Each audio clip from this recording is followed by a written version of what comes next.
Bonjour à tous, bonjour à toutes, bonjour Nadia. Bonjour Flavie. Merci beaucoup d'être présente avec nous aujourd'hui pour ce petit interview.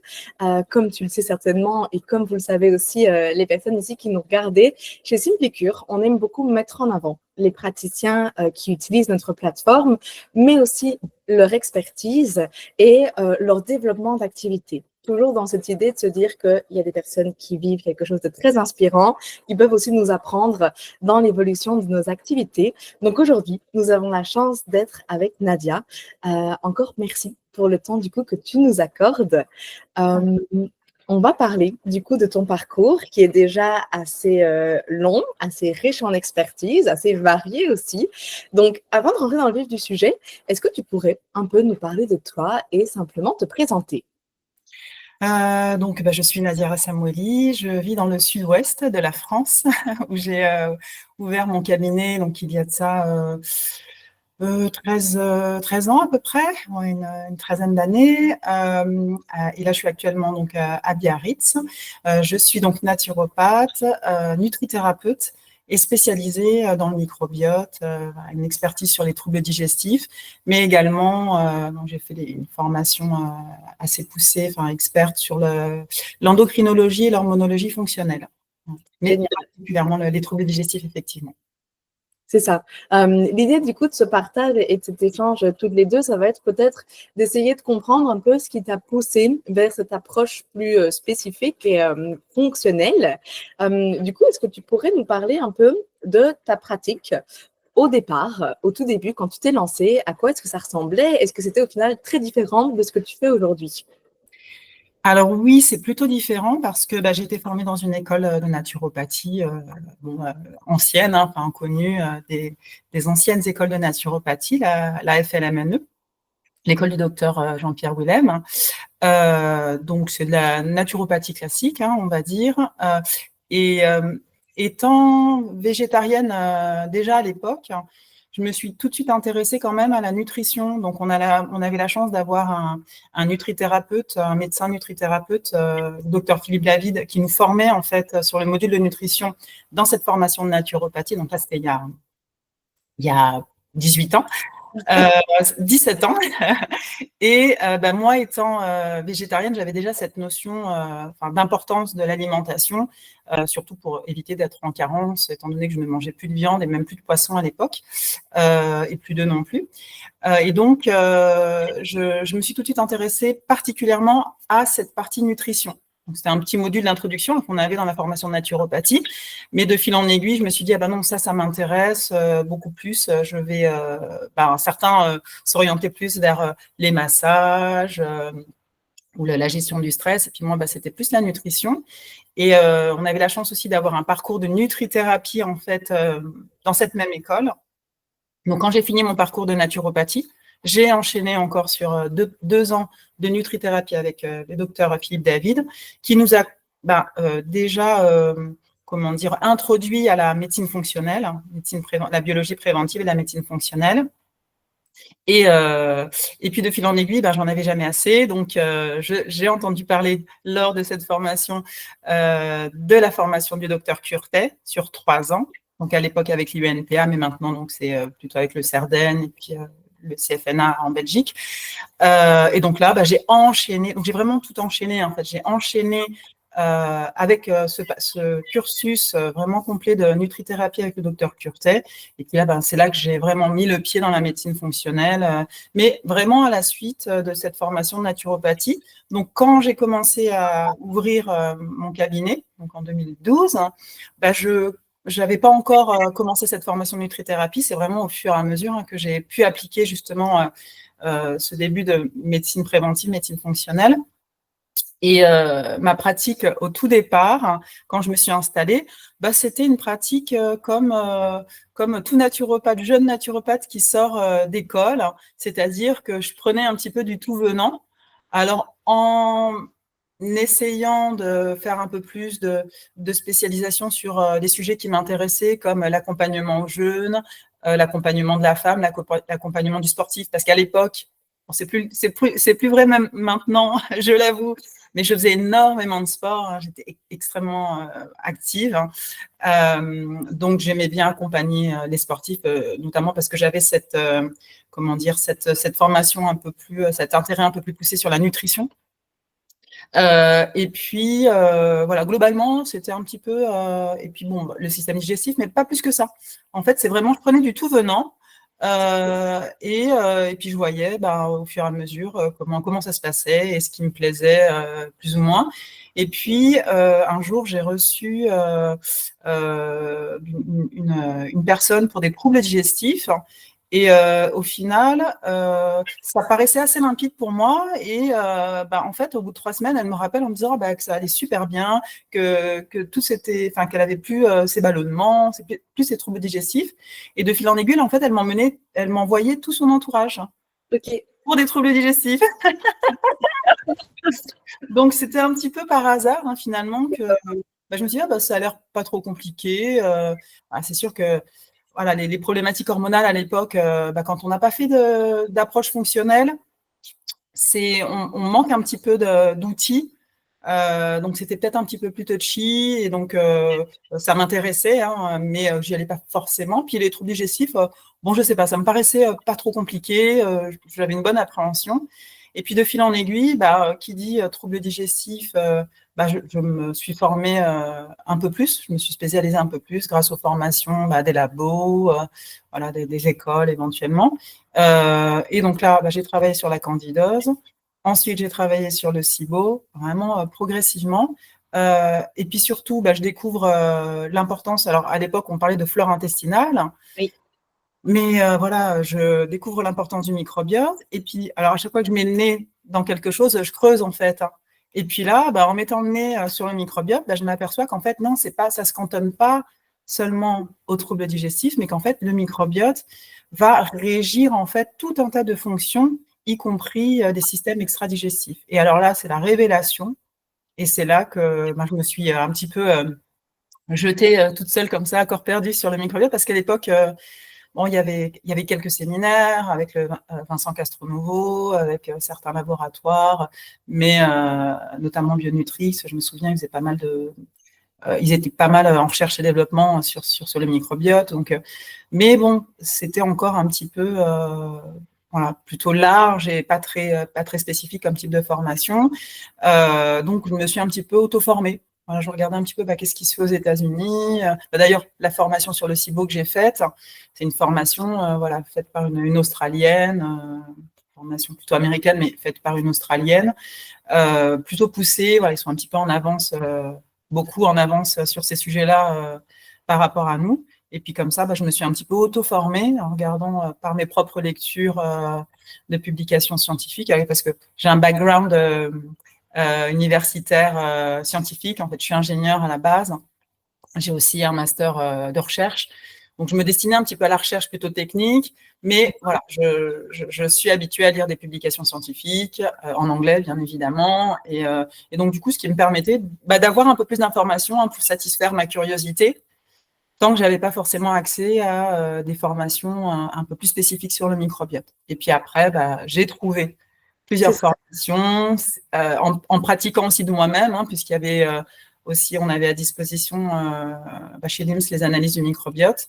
Donc, en se faisant la main un petit peu en autodidacte, sur le tas, en lisant les publications, et puis au fur et à mesure, voilà comment je me suis vraiment lancée dans cette expertise spécifique sur le microbiote, mais du coup, pas forcément.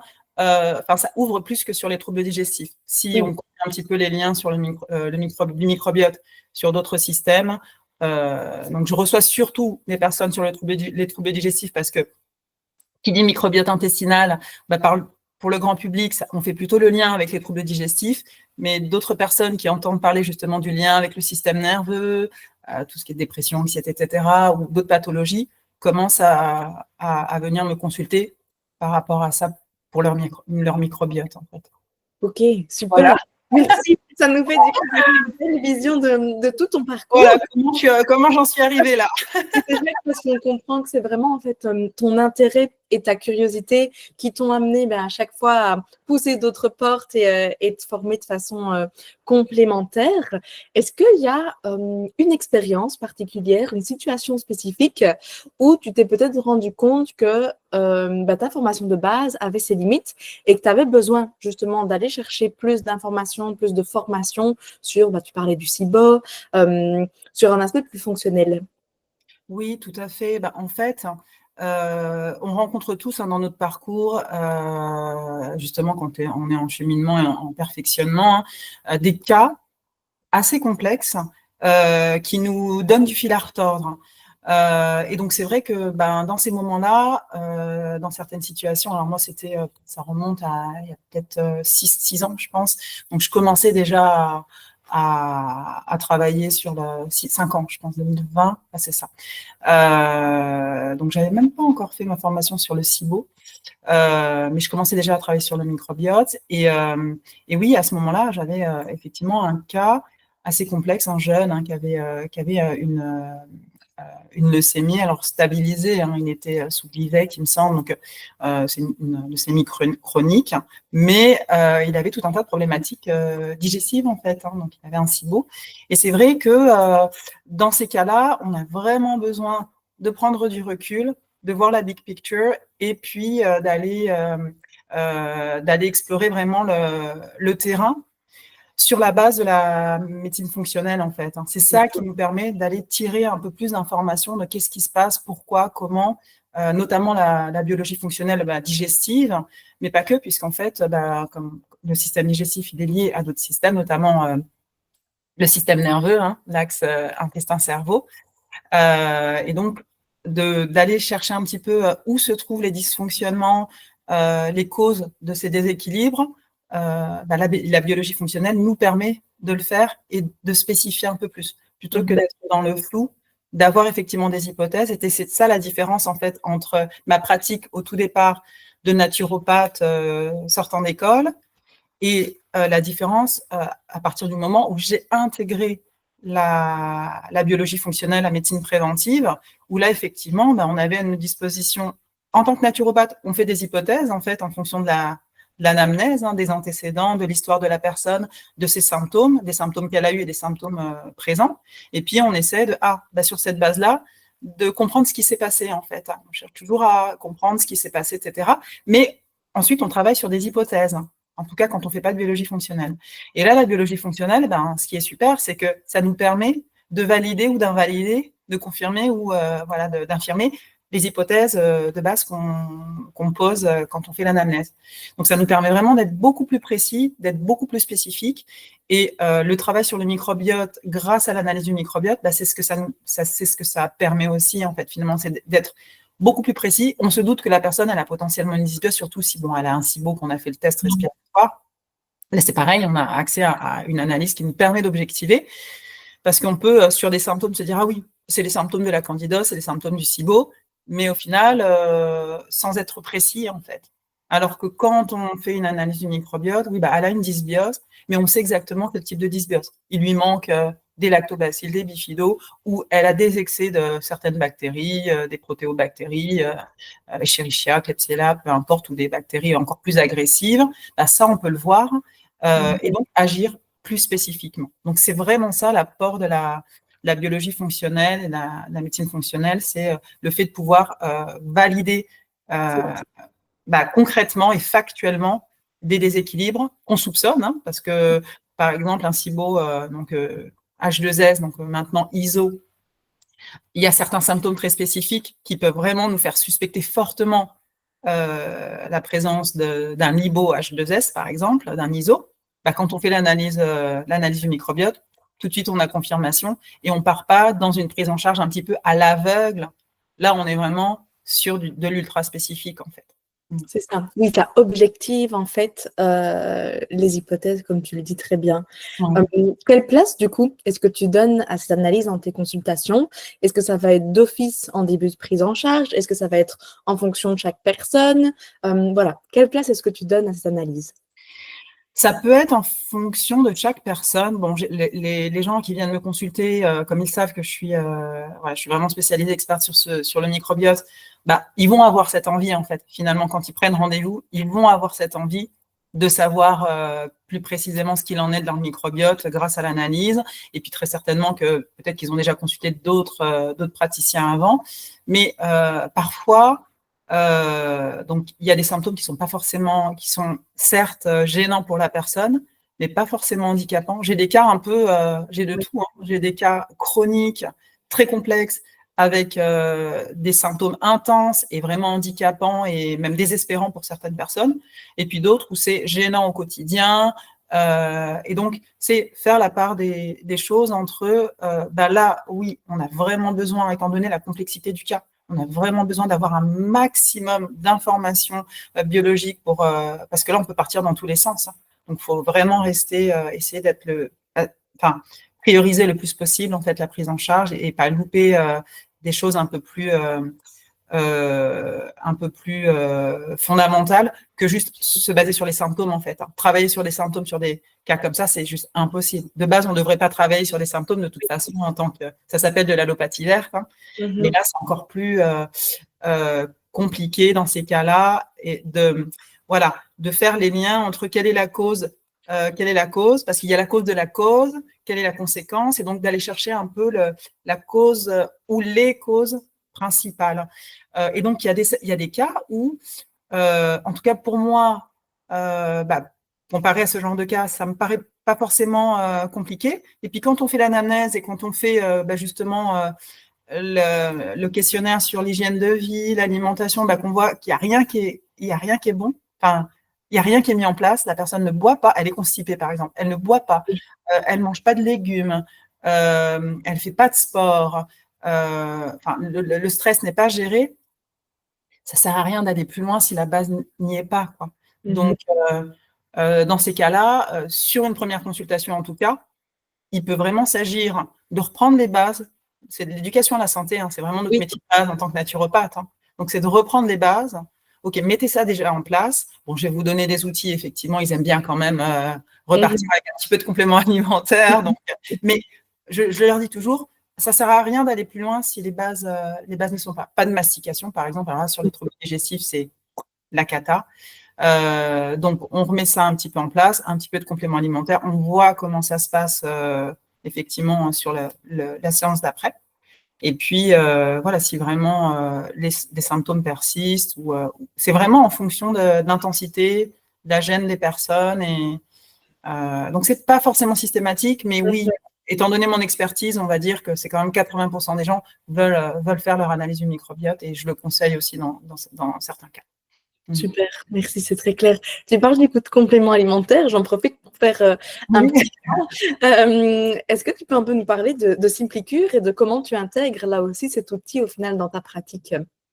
Alors, Simplicure, c'est vraiment très intéressant de travailler avec la plateforme parce que, en fait, alors moi, ce que j'adore déjà, c'est que au fur et à mesure, au gré de mes formations justement et des informations que je glane chez les Américains, etc., je vais être amenée à vouloir travailler avec tel ou tel produit ou tel principe actif. Et ce qui est super, c'est j'aime beaucoup la réactivité de Simplicure quand là, il y a ce produit-là. C'est vrai que je le recommande quand même assez souvent et ça serait quand même intéressant d'avoir sur la plateforme pour que j'ai pas besoin de le faire commander à l'étranger. Donc ça, j'étais vraiment surprise agréablement surprise par rapport à ça, de pouvoir avoir accès à des produits américains, justement, hein, parce que étant donné les sources d'informations que j'ai, on est surtout sur des produits ou des principes actifs. C'est beaucoup des principes actifs que je vais chercher, issus des laboratoires américains.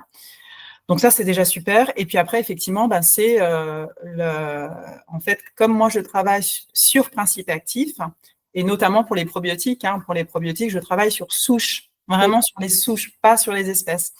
Et donc, je vais chercher telle souche, tel principe actif que je n'ai pas forcément dans un seul labo. Donc, je vais pouvoir effectivement, chez Simplicure, avoir vraiment tous les principes actifs, mes cocktails de principes actifs. Voilà, si je pouvais faire mon propre complément, j'irais mettre tel et tel principe actif. Là, chez Simplicure, il suffit juste que je choisisse les produits. Et si jamais il y en a un qui n'est pas là, je sais que je peux le demander et que la plupart du temps, en tout cas, j'étais souvent surprise que la plupart du temps, c'était possible de l'intégrer dans la plateforme. Donc ça, c'est ce que j'apprécie le plus. Ce choix vraiment bien spécifique par rapport à ma pratique qui est très spécifique aussi. On a surtout parlé de ton parcours de formation, de ton parcours de consultation. Et est-ce que tu pourrais nous parler du coup de l'étape d'après, qui est ton envie de transmettre? Oui, tout à fait. Alors, quand j'ai commencé à développer mon cabinet en fait en sortant d'école, je sais que ce qui me plaisait aussi, c'était quand même déjà d'être au contact des gens et même en consultation, en individuel, hein, mais d'expliquer les choses, hein, d'expliquer comment les choses fonctionnent.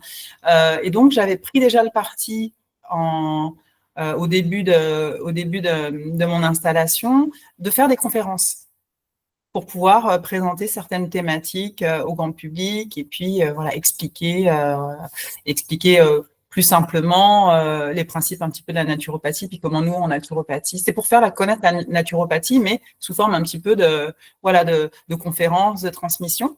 Et c'est vrai que ça, j'aimais déjà beaucoup faire ça. Et puis, il y a quelques années, j'ai eu l'opportunité de donner en fait des cours de nutrition,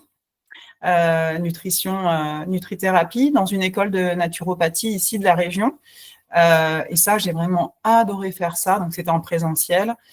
Donc, j'avais déjà goûté à la transmission en tant que formateur. Et c'est vrai que ça me plaît beaucoup. J'aime beaucoup parce qu'il faut faire preuve d'esprit de synthèse. Mais en même temps, moi, j'aime bien aller un peu plus loin et aller pousser les choses. Donc c'est très intéressant. Surtout en tant que scientifique. Et sur le microbiote, là, effectivement, après avoir eu toutes ces formations, alors j'ai eu des formations effectivement en français, mais également des formations en anglais. Donc, en français, on va dire que c'était des formations un peu plus théoriques, plutôt, voilà, c'est l'état de l'art, puisque le microbiote, c'est encore un domaine de recherche, en fait. Hein. On est vraiment sur un domaine de recherche. Oui. En pleine expansion, et puis ça fait 30 ans, enfin ça fait des décennies, je dis 30 ans, mais bien plus que ça fait des décennies que c'est un domaine de recherche, en pleine expansion depuis, on va dire, peut-être 10, 15 ans, 20 ans, comme la nutrition d'ailleurs, hein, je crois qu'ils ont un petit peu la même courbe de progression en termes de quantité d'études et de publications. Et du coup, ces formations que j'ai faites en français, c'est plutôt des formations sur l'état de l'art de la recherche sur le microbiote actuellement. Voilà.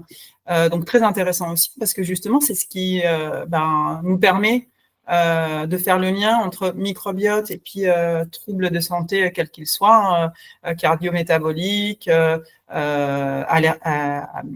immunitaires, digestifs, dermato, enfin vraiment, toutes les spécialités sont concernées.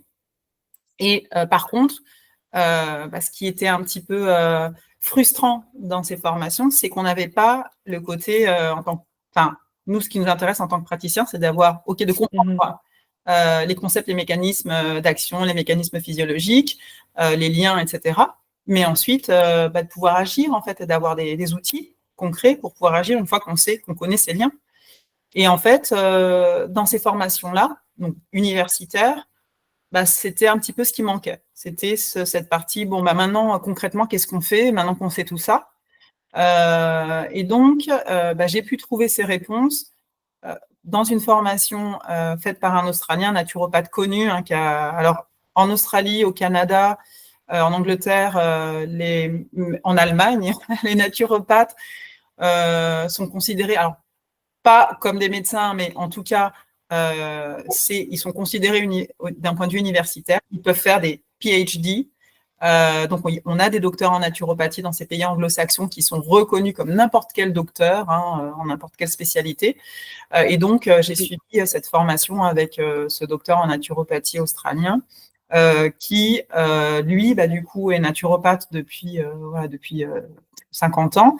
Il fait du travail de 50 ans, de 30 ans, 40 ans. Il fait du travail de recherche, en fait, sur le microbiote, mais par la naturopathie et la médecine fonctionnelle. Et donc, au final, lui nous propose dans sa formation des outils concrets pour agir en tant que praticien en médecine fonctionnelle ou naturopathe sur vraiment la modulation du microbiote, puisque c'est ce qui nous intéresse in fine. On comprend que le déséquilibre du microbiote peut impacter la santé sur tel ou tel système. Comment on sait que le microbiote est déséquilibré, comment interpréter les outils qu'on a à notre disposition pour l'instant, qui sont peut-être pas forcément hyper précis, mais ils ont le mérite d'exister, donc on peut quand même déjà travailler avec. Et puis, agir de manière fonctionnelle et naturelle. Et ça, c'était la petite pierre manquante qui me manquait. Parce que j'avais quand même aussi déjà cette expérience pratique d'interprétation quand même des analyses en autodidacte depuis plusieurs années. Et là, c'était vraiment le petit chaînon manquant. Il me manquait encore peut-être quelques outils ou quelques informations. Et là, c'est venu tout compléter. Donc là, j'avais tout le puzzle qui était bien complet. Et puis au final, je me suis dit, c'est dommage en fait. Et puis j'ai eu des demandes aussi de collègues, de jeunes collègues aussi naturopathes, parce que j'avais fait une formation avec practiqueur également.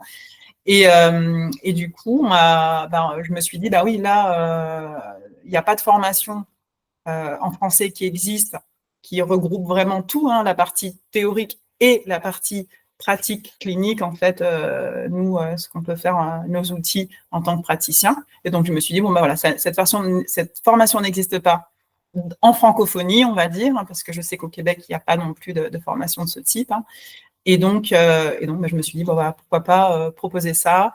Ça fait une bonne formation. C'est du gros boulot, parce que c'est hyper complexe, comme le microbiote, mais passionnant. Voilà. Donc, j'ai vraiment hâte de pouvoir très prochainement proposer ça à mes collègues, aux professionnels de santé, de bien-être, pour pouvoir agir aussi bien spécifiquement sur le microbiote. Donc, on comprend bien effectivement l'intérêt d'avoir cette connaissance théorique pour comprendre le fonctionnement et en même temps l'approche pratique pour pouvoir intégrer du coup ces notions en consultation. Est-ce que du coup cette formation, elle est dédiée principalement pour les naturopathes, pour d'autres professionnels aussi? Non, c'est vraiment ouvert. C'est toute personne qui veut intégrer justement cette approche de spécialisation sur le microbiote, en fait. Donc, c'est vraiment ouvert à n'importe quel professionnel. Donc, ça peut être, en tout cas, des professionnels qui font de la médecine fonctionnelle, de la naturopathie. Donc, des naturopathes, des health-practiqueurs. Il y a des ostéopathes qui s'y intéressent aussi. J'ai des ostéopathes qui me contactent justement pour ça. Des médecins, des pharmaciens, vraiment n'importe quel praticien qui veut vraiment se spécialiser sur le microbiote et apprendre à interpréter les analyses du microbiote et surtout, une fois que j'ai interprété, qu'est-ce que j'en fais et comment je module et avec quels outils surtout. Ok, très clair, merci. Dis-nous, où est-ce qu'on retrouve toutes les informations pour cette formation? Alors, le site n'est pas encore prêt. Okay. On met un peu la charrue avant les bœufs. C'est ça, il est bientôt prêt, il est vraiment en cours de finalisation. Donc, sinon, les gens peuvent m'envoyer un email, mais voilà, je communiquerai en fait sur mes réseaux sociaux, sur Instagram, sur Facebook ou sur YouTube, le lien du site. Donc, je ne donne pas encore le lien parce que là, pour l'instant, le site n'est pas encore prêt. Et là, on pourra s'inscrire cet été. Ça sera vraiment, c'est l'histoire de quelques semaines. On pourra s'inscrire sur la liste d'attente et donc il y aura le programme de la formation. Et dès que c'est dispo, à ce moment-là, les personnes pourront s'inscrire. De toute façon, du coup, dans la description de cette vidéo, moi, je mettrai tes coordonnées, le lien vers tes réseaux. Et dès que le site sera disponible, on le rajoutera aussi avec grand plaisir. Merci. Merci à toi pour tous ces partages. Est-ce que, allez, pour clôturer, tu aurais un conseil à partager aux naturopathes ou tout autre professionnel qui se lance au début? Voilà, une chose que tu aurais envie de transmettre. Bah, une chose que j'aurais envie de transmettre, c'est de ne pas hésiter à se former. Si on choisit, si on choisit une spécialité. Alors, je recommande de choisir une spécialité parce que c'est très large, hein, il y a vraiment beaucoup de choses. Et c'est peut-être plus confortable quand on se spécialise sur un sujet, qu'on gagne en compétences et en expertise. Et c'est vrai que du coup, on est un peu plus, comment dire, à l'aise.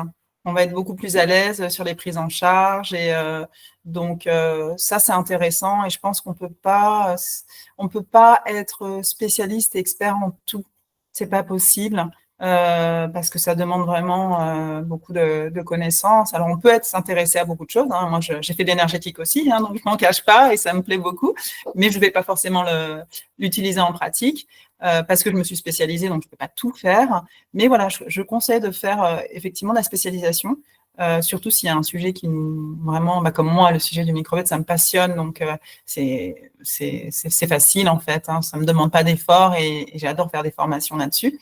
Et puis après, bah, continuer à se former, continuer toujours à se former, en tout cas sur certains domaines, hein, les domaines. Le domaine du microbiote, c'est un domaine de recherche, c'est un domaine d'avenir. Donc, il y a toujours beaucoup de choses à apprendre.